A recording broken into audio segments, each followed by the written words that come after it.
Yes students, तो start करते हैं हमारे NCERT questions. NCERT exercise 8.1। First question is in triangle ABC right angle at B, AB is equal to 24 centimeter and BC is equal to 7 centimeter. Determine sin A and cos A. हमें sin और cos find करने हैं angle A के लिए। उसके लिए सबसे पहले हम ट्रायंगल बना लेते हैं। सो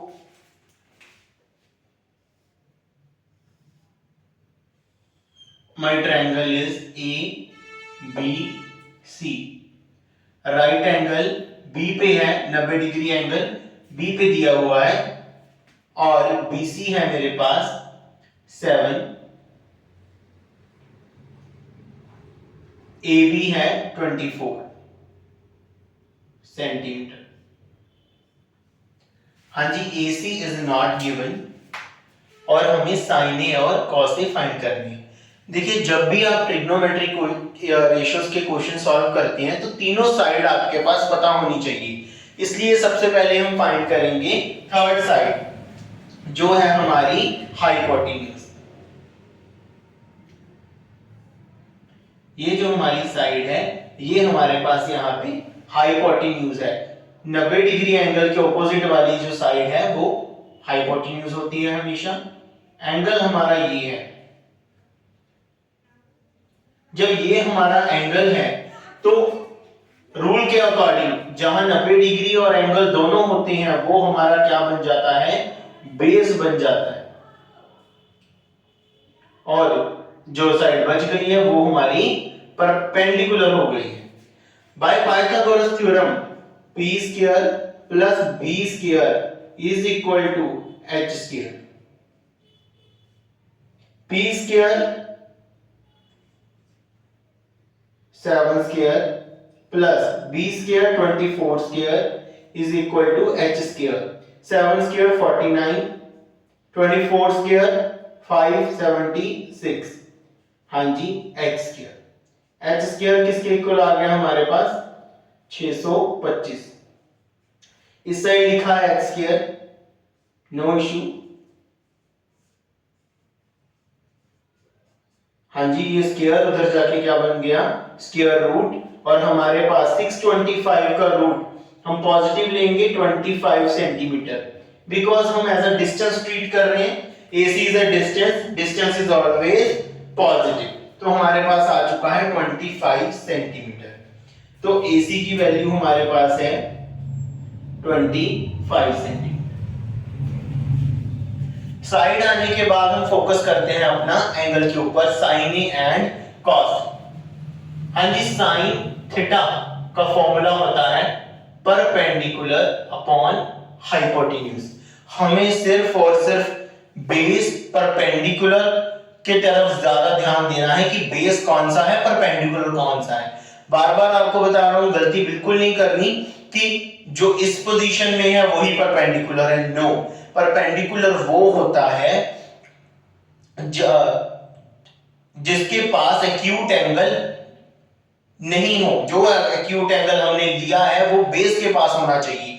जिस साइड के पास एक्यूट एंगल और 90 डिग्री के एंगल दोनों आ जाएं वो हमारा बेस बन जाता है। इसमें मेन ध्यान इस क्वेश्चन में और ट्रिग्नो के क्वेश्चन में यही देना है आपको।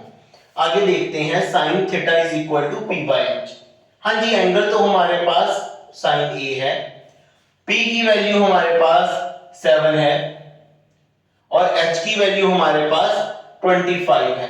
सो साइन a हमारे पास क्या आ गया, 7/25। उसके बाद आते हैं cos a पर।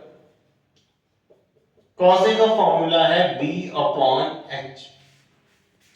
b/h, तो b का मतलब है यहां पे बेस। बेस की वैल्यू क्या है हमारे पास, 24 और हाइपोटेन्यूज की वैल्यू 25। तो cos a क्या आ गया, 24/25। ये दोनों रेशियोज की वैल्यू आ गई है हमारे पास। ये फर्स्ट पार्ट है क्वेश्चन का। सेकंड पार्ट है determine the values of sin c and cos c। तो इसके लिए तो बिल्कुल रहेगा सिंपल प्रोसेस। लेकिन फिर वही बात आ गई कि बेस और परपेंडिकुलर की तरफ हमें पूरा ध्यान देना है। हाँ जी, ए बी सी हमारे पास यही रहेगा, बट इस बार एंगल कौन सा है? सी।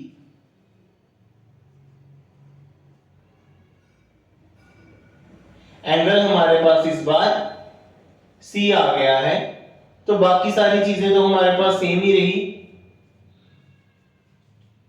कई बच्चे क्या करते हैं, लेंथ भी चेंज कर देते हैं। मैंने ट्रायंगल थोड़ा ना चेंज करनी है, लेंथ थोड़ा ना मैं चेंज कर सकता हूं। एंगल वो हो गया है तो ऑटोमेटिकली चीजें हमें सिर्फ और सिर्फ रूल फॉलो करना है। रूल क्या कहता है कि साइन थीटा का फॉर्मूला होता है परपेंडिकुलर अपॉन हाइपोटेन्यूज। हमें रूल फॉलो करना है, हमें अपना परपेंडिकुलर और हाइपोटेन्यूज की वैल्यू लिखनी है। परपेंडिकुलर यहां पे कौन सा है? यहां पे एक्यूट एंगल और 90 डिग्री के एंगल दोनों BC के पास हैं, तो यहां पे BC मेरा बेस बन गया और AB मेरा परपेंडिकुलर बन गया है।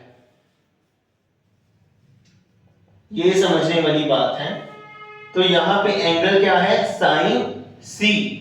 परपेंडिकुलर क्या है मेरे पास? यहां पे परपेंडिकुलर है मेरा AB और AB की लेंथ 24 है, 24/25। सिमिलरली cos C की वैल्यू देखेंगे, बेस अपॉन हाइपोटेन्यूज। बेस मेरे पास यहां पे मेरा BC है जिसकी लेंथ है 7 सेंटीमीटर, हाइपोटेन्यूज की लेंथ है 25 सेंटीमीटर। तो cos C की वैल्यू क्या आ गई? 7/25। एंगल चेंज करने से इनकी वैल्यू, यहां पे sin A की वैल्यू जो थी वहां पे cos C की आ गई, और जहां पे ये cos A की वैल्यू थी यहां पे वो sin C की बन गई। हमें सिर्फ अपना रूल फॉलो करना है। क्वेश्चन किसी भी तरह से पूछा जा सकता है, हमें कंसेप्ट क्लियर होना चाहिए बच्चों। जो कंसेप्ट आपको समझाया गया है उसको ध्यान में रखिए, रिपीट कीजिए, वीडियो को ध्यान से देखिए, बिल्कुल बोरियत फील मत कीजिए, और अपनी कॉपी अपनी बुक साथ में लीजिए और अपने नोट साथ साथ बनाते जाइए। आइए चलते हैं सेकंड क्वेश्चन की तरफ।